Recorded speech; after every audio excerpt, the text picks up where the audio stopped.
Noong January 16, hindi hinabol ng Ukraine ang Oreshnik sa langit. Target nila ang stockpile nito sa lupa. Habang tinitipon ng Russia ang mga launcher, fuel systems at command vehicles sa loob ng isang fortified site sa Belarus, naghintay ang Ukraine sa isang kondisyon. Iyon ay ang matipon ng lahat sa isang lugar. Sinalakay nila ang warehouse logic, hindi ang bilis ng missile. Ang simunod ay hindi isang interception. Isa itong controlled collapse na naging sanhi ng chain reaction sa Strategic Missile Reserve. Binura nito ang ilang buwan na produksyon sa loob lamang ng ilang minuto. Bandang alas 11:42 ng gabi, mukhang kalmado ang Eastern Belarus. Walang airspace restrictions na ipinatupad, walang emergency alerts na aktibo, at ang mga civilian flight routes ay hindi nagbago. Mula sa labas, walang senyales ng anumang military activity sa rehiyon. Ngunit sa loob ng isang restricted military installation na wala sa mga public maps, tumindi ng aktibidad sa nakalipas na 10 araw. Naitala ng commercial satellite data ang 412% na pagtaas ng residual ground heat sa loob ng compound. Habang bumaba ang temperatura sa labas, sa -8 degrees Celsius, nanatiling mainit ang ilang underground zones. Indikasyon ito ng tuloy-tuloy na operasyon ng mga heavy electrical at support systems. Sinunod ng logistics movement ang isang tiyak na pattern. Sa pagitan ng alas 1 ng gabi at alas 4 ng umaga, tumaas ng mahigit 300 at 40% ang trapiko ng mga heavy transport. Ang mga sasakyang tumitimbang ng 50 hanggang 55 tons ay pumasok sa base sa fixed intervals na 47 minuto. Ang mga rail spurs na hindi na aktibo simula noong early 1990s ay muling binuksan. Nagatid ang mga ito ng mga sealed containers sa mga reinforced access points na hindi nagamit sa loob ng mahigit 30 taon. Kinumpirma rin ng Signals Intelligence ang katulad na pagtaas ng aktibidad. Ang mga encrypted military communications sa paligid ng site ay tumaas ng 9 beses. Maraming uplinks ang nanatiling aktibo sa loob ng 72 tuloy-tuloy na oras. Walang inanunsyong mga exercise at walang opisyal na deployments na idineklara. Lahat ng indicators ay tumuturo sa iisang konklusyon. Ang site ay hindi naghahanda para sa pag-alis. Naghahanda ito para sa pagkumpleto ng operasyon. Bandang alas 2 at 18 minuto ng madaling araw, kinumpirma ng intelligence analysis ang uri ng deployment. Naroon sa site ang kauna-unahang fully assembled Oreshnik Strategic Missile Battery na nakaposisyon sa labas ng Russian territory. Hindi ito isang rotation o drill. Isa itong permanent forward deployment. Ang bawat Oreshnik launcher ay may dalang solid fuel missile na idinisenyo para gumana sa internal temperatures na lampas 4,600 degrees Celsius sa boost phase. Ang tinansyang terminal velocity nito ay nasa pagitan ng Mach 9 at Mach 10. Dahil dito, ang interception probability ay mababa sa 15% sa ilalim ng standard NATO modeling. Ang halaga ng system ay sumasalamin sa bigat ng papel nito. Ang isang kumpletong launcher package, kasama ang command vehicles, power units at support equipment, ay nagkakahalaga ng humigit kumulang $400 milyong. Ang pagpapanatili ng operational readiness ay nangangailangan ng mahigit 90 specialized personnel. Kailangan din ito ng continuous encrypted data links at kuryenteng katumbas ng isang mid-size industrial facility. Sa paglipat ng system sa Belarus, pinaikli ng Russia ang flight time patungo sa ilang European capitals sa loob ng 8 minuto. Hindi ito isang tactical improvement lamang. Isa itong strategic signal. Ang battery ay hindi nila yung gamitin. Nilayon itong magsilbing banta sa pamamagitan ng pag-iral nito. Dahil sa sandaling mabigo ang Oreshnik, mahuli man ito, masabotage o madurog, ang kredibilidad ng buong sistema ay guguhurin.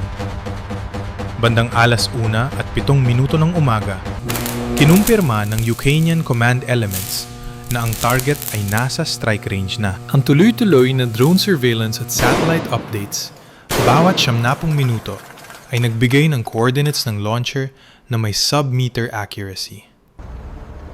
Technically viable ang ilang long-range attack options, Movement at the fence ngunit line. walang inaprubahan sa mga ito. Sa oras na yon, 6 na Areshnik launchers pa lamang ang dumating sa site. Hindi pa tapos ang fueling operations at maraming missiles ang nasa transport configuration pa. Ang isang matagumpay na strike ay sisira sa mga gamit, ngunit maililigtas ang malaking bahagi ng production value ng system. Ayon sa operational analysis, ang maagang pag-atake ay sisira lamang sa 20 hanggang 25% ng strategic worth ng battery. Ang mga natirang component ay maaaring ilipat o muling buuin sa loob ng ilang linggo. Itinuring ang kinalabasan na ito na hindi sapat. Sa halip, tinukoy ng mga planner ang isang mas mahalagang layunin.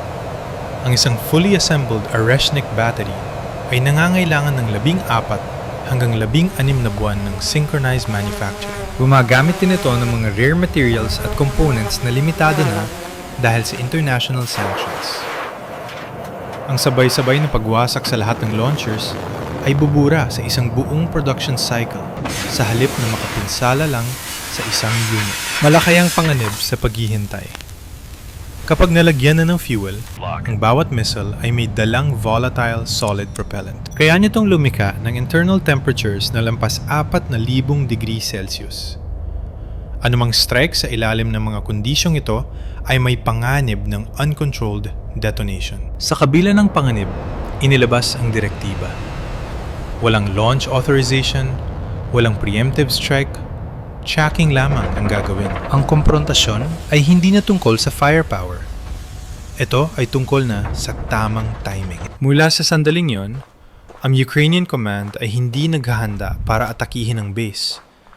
Naghahintay silang matapos ang pagbubuo ng base sa sarili nito. Bandang alas 2:41 ng madaling araw, nagbago ang pattern. Sa loob ng 6 na oras na window, ang lahat ng natitirang Areshnik components ay inilipat sa iisang operational zone. 10 launchers, command vehicles, fuel units, at support equipment ang tinipon sa loob ng radius na mas maliit sa 600 metro. Ipinakita ng movement logs na wala ng outbound traffic. Lahat ay dumarating at wala nang umaalis.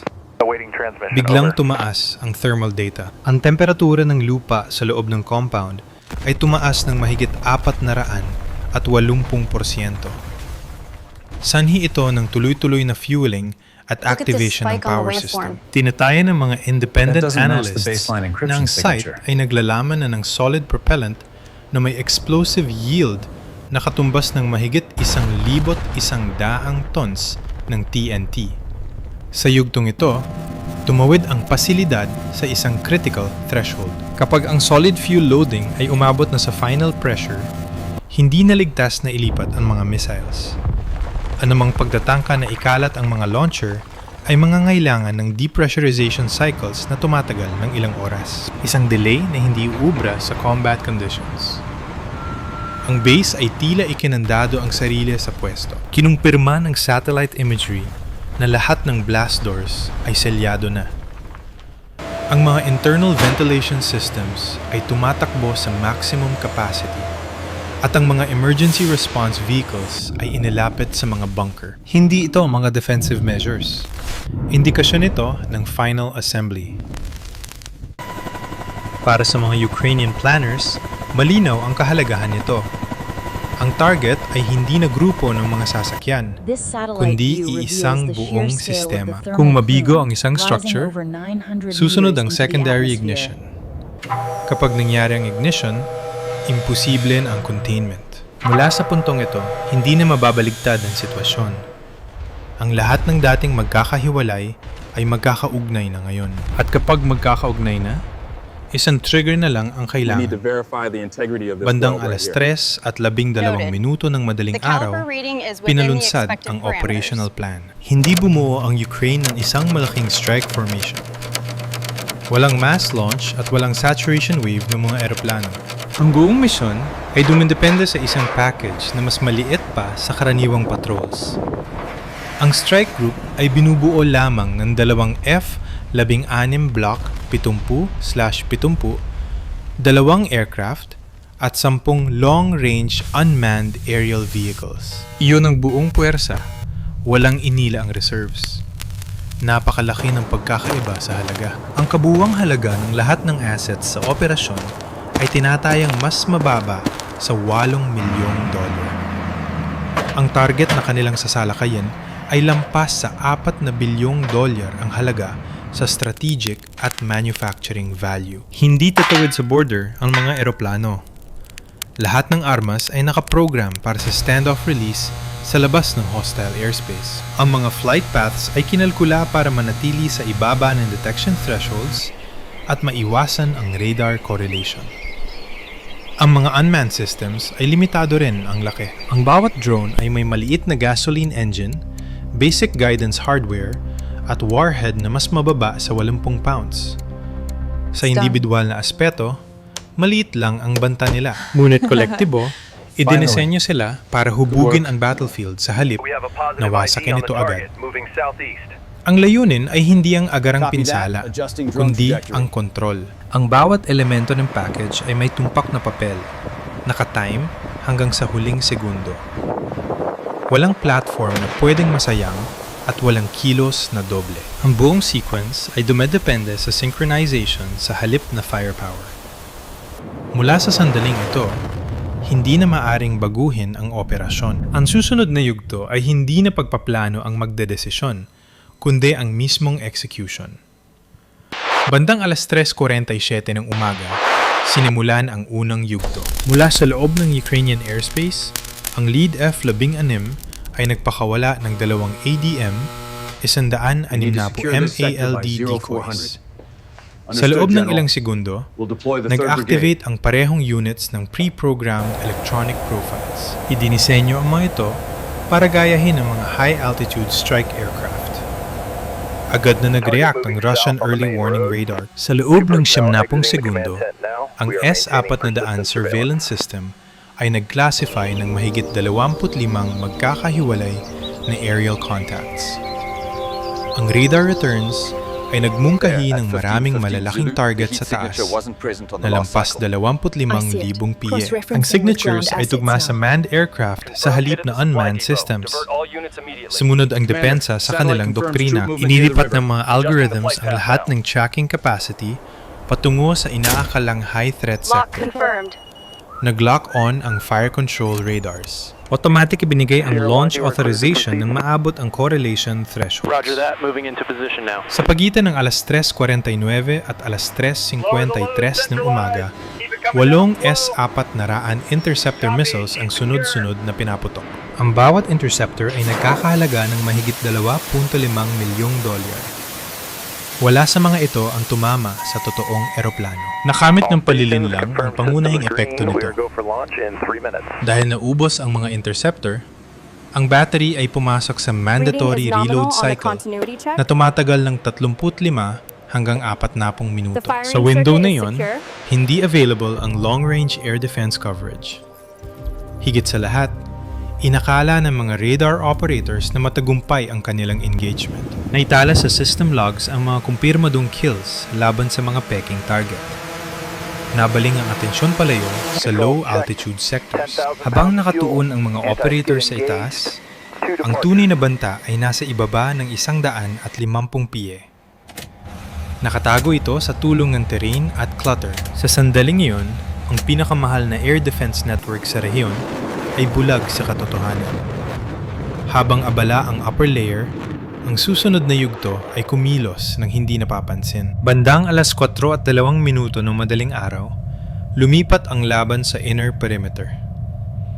6 na unmanned aircraft ang pumasok sa final approach corridor sa taas na 120 hanggang 160 piye. Kumikilos ang mga ito sa ibaba ng effective tracking envelope ng long-range radar.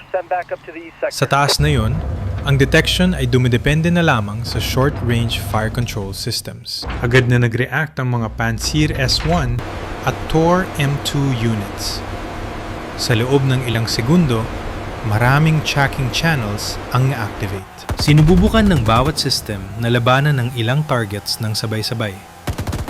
Umabot na sila sa maximum processing capacity na 4 hanggang 6 na concurrent tracks. Lapas sa limitasyong iyon, nagsimulang bumagal ang sensor refresh rates. Naging measurable ang epekto nito. Ang reaction time ay tumaas ng mahigit 40%. Ang target handoff sa pagitan ng radar at optical systems ay naging inconsistent. Ang engagement windows ay lumiit sa 2 hanggang 3 segundo lamang bawat drone. Tumindi ang putukan. Ang mga pansir cannons ay nagpaputok ng mahigit 4,000 rounds bawat minuto. Naubos ang 10,000 30mm rounds sa loob ng wala pang 2 minuto. Ang mga missile reload crews ay nutusang sumulong habang may labanan pa, isang paglabag sa safety procedure. Napilitan ng Defense Network na gamitin ang bawat sensor, launcher, at operator sa maling layer ng laban. Ipinakita ng thermal imaging na ang lahat ng short-range systems ay tuloy-tuloy na gumagana. Ang processor loads ay lumampas na sa 75%. Sa level na yon, wala nang redundancy na natitira. At kapag ang isang system ay umabot sa physical limit nito, hindi na ito makaka-adapt. Magpapatuloy lang ito sa paggawa ng parehong bagay hanggang sa may dumating na hindi nito nakita. Bandang alas 4:11 ng umaga, nagsimula ang decisive phase. Habang abala ang inner defenses sa low altitude, ang pangalawang F-16 ay nanatili sa labas ng hostile airspace. Lumilipad ito sa layong mahigit 75 kilometro mula sa target. Walang radar warning na na-trigger at walang tracking alert na lumabas. 4 na AGM-158 JASS-MER missiles ang pinakawalan mula sa eroplano. Ang bawat missile ay bumaba agad matapos pakawalan sa taas na 40 hanggang 60 piye. Sinunod ng mga ito ang preloaded digital terrain maps. Sa taas na yon, ang radar detection probability ay bumaba sa 10% kahit para sa active fire control systems. Hindi dumidepende ang mga missiles sa external guidance. Itinatama ng internal inertial navigation ang posisyon bawat 0.02 seconds. Habang ang imaging infrared seekers ay ikinukumpara ang live thermal data laban sa stored facility signatures. Kahit ang full spectrum jamming ay hindi makakabago sa guidance solution. Sa halip, na-targetin ang mga reinforced blast doors, ang mga missiles ay nakaprogram na tumama sa structural weak points. Tinukoy ng analysis ang mga ventilation shafts at pressure control corridors. Dito, ang kapal ng semento ay bumabagsak mula 6 na metro patungo sa mas mababa sa 2.5 metro. Ang impact velocity ay lumampas sa 900 kilometro bawat oras. Naganap ang penetration bago ang detonation. Ang mga delay fuses ay pumutok sa loob ng mga enclosed spaces. Pinalaki nito ang internal overpressure sa halip na surface damage lang. Ang sumunod ay hindi na kontrolado ng mga armas o piloto, kundi ng physics. Sa loob ng isang selyadong pasilidad na punong-puno ng energized solid fuel. At kapag nagsimula na ang reaksyong yon, wala nang makakapigil dito mula sa ibabaw. Bandang alas 4:16 ng umaga, nalampasan na ang internal containment threshold. Sa loob ng mga reinforced bunkers, nag-apoy ang solid fuel propellant sa ilalim ng confined conditions. Hindi tulad ng liquid fuel, ang materyales na ito ay hindi nangangailangan ng external oxygen. Nang magsimula, ang combustion ay bumilis agad, na lumika ng temperatura na tinatayang lampas 5,000 degrees Celsius. Ang internal pressure ay tumaas ng lampas sa tolerance sa loob ng wala pang 0.8 segundo. Naitala ng structural sensors ang sabay-sabay na pagkasira ng mga load-bearing points. Ang mga steel blast doors na tumitimbang ng ilang tonelada ay tumalsik palabas ng daan-daang metro. Ang roof ng primary bunker ay gumuho papasok na sinundan ng secondary ignition sa mga katabing storage sections. Ang thermal plume ay umabot sa halos 900 metro ang taas. Nakita ito sa infrared satellites ng maraming civilian providers. Ang mga seismic monitoring stations ay nakapagdala ng vibration na katumbas ng 2.4 na magnitude na Movement at the lindol. fence line! Kinumpirma nito ang isang chain reaction sa halip na isang pagsabog lamang. 2 mobile launchers ang sumubukang lumikas, ngunit hindi sila nakalabas sa perimeter. Ang mga sumunod na unmanned strikes ay tumama sa mga exposed missile canisters. Nagdulot ito ng mga karagdagang secondary explosions. Ang mga labi ng mga sasakyan ay nagkalat sa radius na mahigit 300 metro. Dahil dito, imposible na ang anumang recovery. Pagsikat ng araw, ang site ay hindi na gumagana bilang isang military installation. Kinumpirma ng post-strike analysis ang kabuuang pagkawala ng 10 Oreshnik launchers. Kasama ring nawasak ang lahat ng command vehicles, fueling systems, at calibration units. Ang pagkawasak ay kumakatawan sa mahigit 14 na buwan ng synchronized manufacturing. Kabilang dito ang mga components na hindi na mapapalitan dahil sa kasalukuyang international restrictions. Ang financial estimates ay naglalagay sa kabuuang lugi sa pagitan ng 4.2 at 5 bilyong dolyar. Ngunit mas mataas ang strategic cost. Ang Oreshnik ay nilayon bilang isang deterrent platform. Ang halaga nito ay nakadepende sa kredibilidad, lihim at konsentrasyon. Lahat ng tatlong ito ay nabura sa loob ng ilang minuto. Ang natira ay hindi lamang isang sirang sistema, kundi isang deleted capability. Ang battery ay hindi na neutralize habang lumilipad, kundi tinapos bago pa magamit. Sa pagtatapos ng umaga, ang isa sa pinaka-pinremote na weapons program ng Russia ay wala na sa operational form. At ang balanseng dapat nitong ipatupad ay naglaho kasama nito. Ang operasyong ito ay hindi nagtagumpay dahil sa bilis, firepower, o advanced missiles. Nagtagumpay ito dahil sa timing, intelligence, at pasensya. Sa modernong digmaan, ang pinakamapanganib na sandali ay hindi kapag inilunsad na ang armas, kundi kapag hinayaan itong mabuo ng buo. Ang isang sistemang nagkakahalaga ng bilyon-bilyon ay nabura hindi sa hangin, kundi sa lupa. Bago pa man ito makapagpaputok ng kahit isang shot. Ngayon, gusto kong marinig ang inyong opinyon. Aling bahagi ng operasyong ito ang pinakamahalaga? Ang panilin lang ba? Ang timing? O ang precision strike? Iwanan ang inyong mga saloobin sa comments. At kung gusto nyo pa ng mga ganitong breakdown, siguraduhin mag-subscribe at manatili sa amin.